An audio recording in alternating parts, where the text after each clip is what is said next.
je suis Eladjerba Diaby, Marabout Diaby, communément appelé ambassadeur de la paix parce que je suis un homme de bonne volonté pour œuvrer la paix et la fraternité dans mon pays et en Afrique. Ce n'est pas le moment d'isoler la Guinée. Il faut isoler Ebola. Ebola, c'est une maladie qui est créée par Dieu. Nous ne pouvons pas isoler notre pays parce qu'il y a cette maladie qui est là. Il faut venir en solidarité avec le peuple guinéen. Au moment où nous sommes en face de cette difficulté, et aujourd'hui, dans notre pays, nous avons des problèmes où, si vous voyez l'aéroport de Conakry aujourd'hui, et les desserts, c'est comme si c'est comme un pays en guerre. Vous regardez les frontières qui sont fermées de notre pays. Nous avons des parents et amis qui sont ici. Dans cette difficulté, ce n'est pas le moment d'abandonner notre pays. J'ai pris ma décision. Je dis qu'il faut que je rentre pour essayer de contribuer à ma manière pour que notre pays ne subit pas continuellement cette torture morale. Et on se dit, les Guinéens que nous sommes est très mal vu à l'extérieur. Moi, je suis un homme d'ouverture, un homme de contact, un homme qui a beaucoup de rentrées à l'étranger. Mais j'ai dit à mes amis, malgré ma position d'être conseiller auprès de plusieurs personnes, auprès de plusieurs dirigeants africains, je préfère de mettre mes avantages personnels à côté pour venir partager cette douleur, cette difficulté avec mon peuple. Même si je vais mourir dans la pauvreté dans mon pays, je préfère devenir non seulement apporter ma modeste contribution dans mon pays, mais surtout pour venir encourager, soutenir les autorités guinéennes et faire la sensibilisation auprès de la population pour dire que ce problème de Ebola est réel. Il faut suivre la recommandation de nos autorités sanitaires pour que Dieu puisse nous aider à mettre Ebola en dehors de la Guinée. Dès que je suis rentré à Conakry vendredi soir, samedi matin, nous avons commencé par la lecture de Saint-Courant. Vous savez, j'ai fait 15 ans au Zaïre. Ebola a commencé au Zaïre. Le nom de Ebola, c'est une rivière au Zaïre à l'époque. Donc, j'étais au Zaïre lorsque Ebola a attaqué la région de Bakongo à l'époque, Bas-Zaïre, Bandundu, mais aucun pays de la sous-région à l'époque n'a fermé la frontière au Zaïre. Les Américains sont venus en masse, les Belges sont venus en masse, les Français sont venus, les Japonais sont venus. Toute la sous-région était liée à l'époque au Zaïre avec la solidarité pour aider le Zaïre à trouver la solution à ces problèmes d'Ebola. Ebola à l'époque a traversé vers Ouganda, vers Burundi, vers Congo-Brazzaville. Mais cela n'a pas donné l'occasion à ces pays frères à l'époque de fermer la frontière au Zaïre. La sensibilisation a joué un grand rôle auprès de la population zaïroise pour que les gens sachent que Ebola est lié non seulement à l'insalubrité, mais il est aussi lié à tout ce qui est des viandes de brousse. Les Zaïrois qui vivent par rapport à leur religion, les Zaïrois qui vivent des cibiers, de tout ce qui est des trucs de brousse, les gens ont cessé à utiliser ces viandes-là. Et le village dont Ebola est rentré à l'époque, tout le monde sait que ce village a disparu. Mais ça s'est arrêté là. Ça n'a pas bougé de ce village. Ça s'est arrêté dans ce village-là.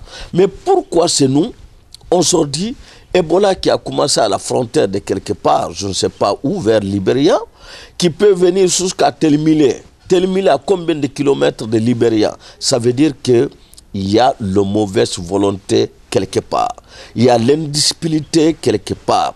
Les Guinéens doivent être non seulement informés que c'est leur bien, c'est dans leur bien, Les Guinéens doivent savoir que Ebola n'est pas un problème politique. Ebola n'est pas une maladie fabriquée pour venir tuer les Guinéens. Ebola n'est pas fatalité. Ce n'est pas un problème vissé à une communauté. Mais Ebola est une maladie réelle qui a commencé le Congo du Zaïre à l'époque, où j'ai fait 15 ans, je suis avec les autorités zaïroises, je sais comment ça se passait là-bas. À l'époque, au Zaïre, il n'y a qu'un seul parti. Il n'y a qu'un seul parti. Donc on ne pouvait pas dire que c'est la raison de tel parti, ou bien c'est Mobutu qui a amené, ou bien c'est contre Mobutu. Mais tout le monde sait que c'est une maladie qui est venue, qui peut tuer. C'est exactement comme on a vu les virus qui ont attaqué le monde occident. Hein? Il y avait les virus qui ont attaqué les vases qu'on appelait les vases folles.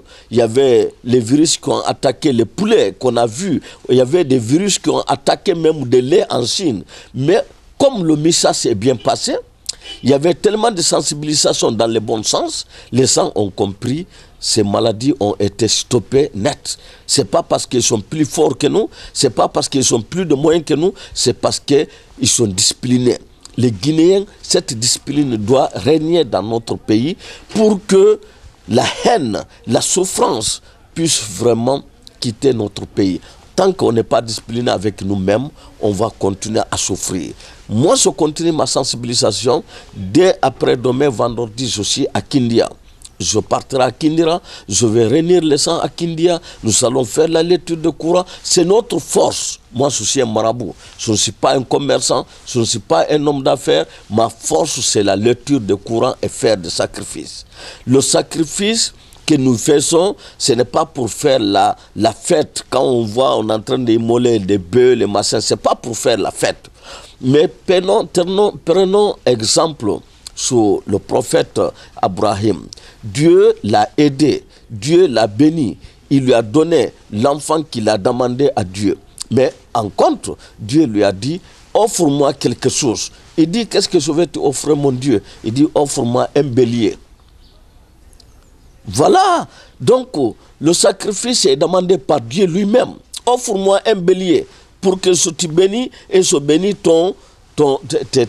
tes ancêtres. Voilà, on est dans un pays musulman où chaque année nous faisons le sacrifice de bélier pendant la fête des moutons. Ça vient de quoi? Ça vient de la force de Dieu. Ça vient des recommandations de Dieu auprès de son prophète qui est Abraham.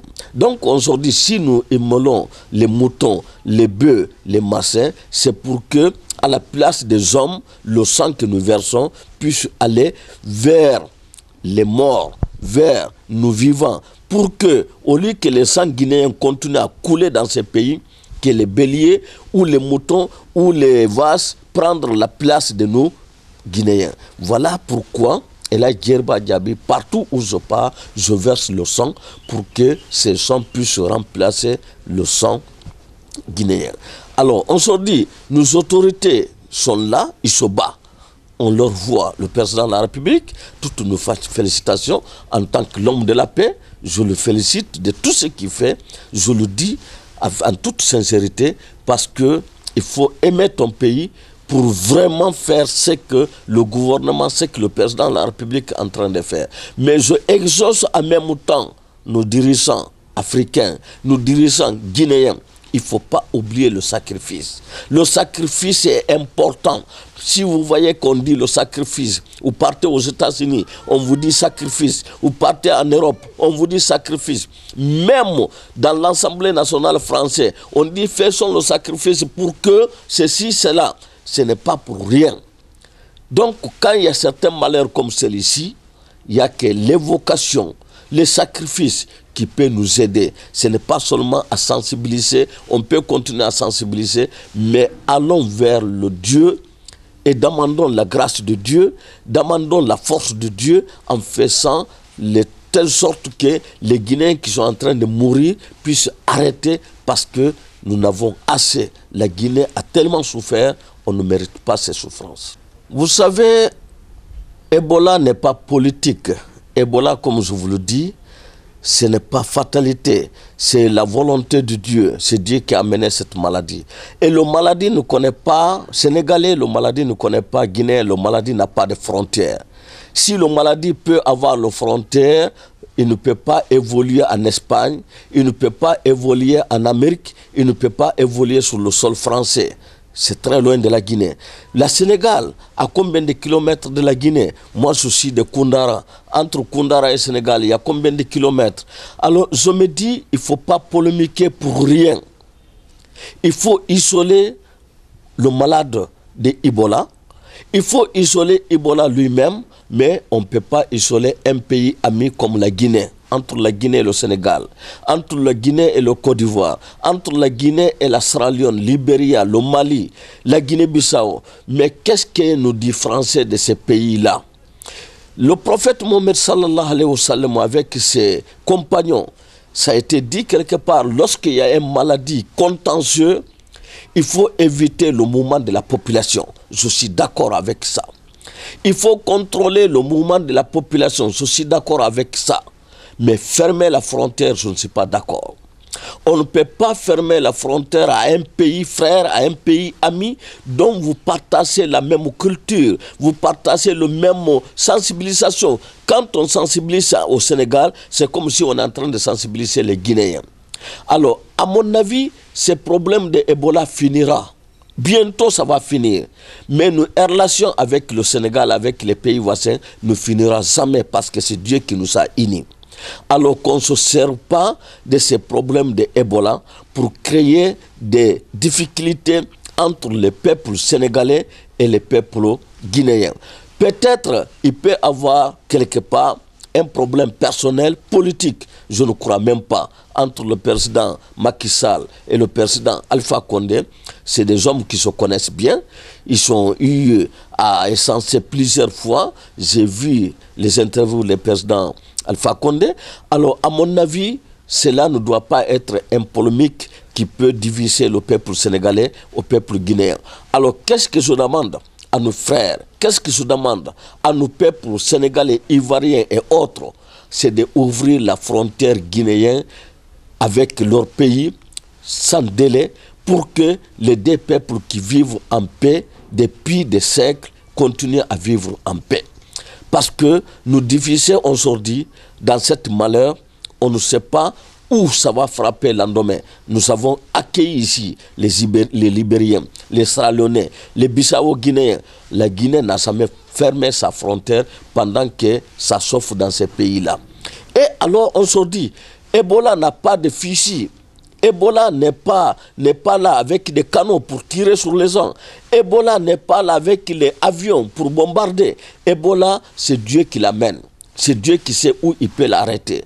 Alors, ça ne sert absolument à rien de prendre aujourd'hui une décision qui peut nous mettre demain dans une difficulté diplomatique alors que ça ne sert pas. Je demande au peuple sénégalais, je demande au gouvernement sénégalais et surtout mon gouvernement guinéen de faire beaucoup attention, de ne pas faire de polémiques.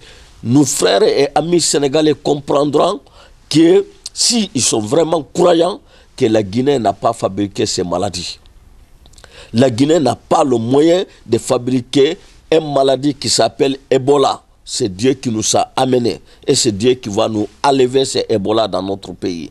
Donc dans ce cas, nous demandons, nous les peuples guinéens, nous demandons à nos frères qui ont formé leurs frontières avec notre pays de l'ouvrir sans délai pour que nos communautés puissent vivre dans la paix ensemble, que ce n'est pas seulement la Guinée qui souffre de ces fermetures, mais même leur propre communauté souffre dans le même sens, parce que c'est de vice-versa. Donc nous ne souffrons pas ici parce que les frontières sont fermées, mais mentalement, ça nous fait mal parce que la personne qui doit te venir en aide, si il te ferme sa porte, que tu ne peux pas penser, vraiment ça fait souffrir. Voilà ce qu'on a. Sinon, on ne meurt pas de faim. S'ils ferment pendant 10 ans, la Guinée va vivre. Par la grâce de Dieu. Ils sont fermés 26 ans avec Sékou Touré. La Guinée a toujours vécu. La Guinée va toujours vaincre. Mais, moralement, ce n'est pas bon dans notre pays, avec la Sénégal, avec le Mali. Nous avons vu la différence avec le Mali. On se dit, le Mali, ils n'ont pas eu de problème. Même s'il y a des problèmes, c'est des cas isolés. Mais par la grâce de Dieu, nous continuerons à dire avec le peuple malien qui nous sommes montrés que nous sommes des frères. Et les autres peuples aussi n'ont qu'à montrer à leurs dirigeants que rien ne peut nous séparer. À mon avis, 2015, je ne vous dis pas de bêtises. Je ne peux pas vous dire au mois de janvier, au mois de février.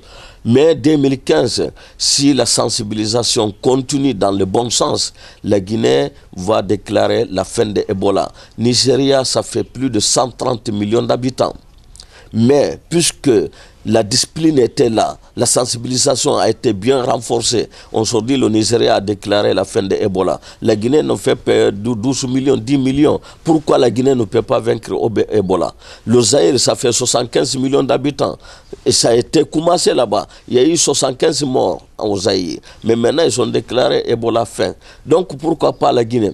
Mais il faut que les autorités redoublent la force pour que la sensibilisation puisse vraiment atteindre les niveaux les plus touchés, pour que chacun puisse savoir que le danser de Ebola n'est pas un danser personnel, mais il est danser public. Non seulement danser public, mais c'est la nation elle-même qui est dans le danser. Donc il faut que les gens sachent, les gens n'ont qu'à écouter tout ce que les autorités sanitaires le disent pour que ces conseils puissent vraiment passer aux bonnes oreilles.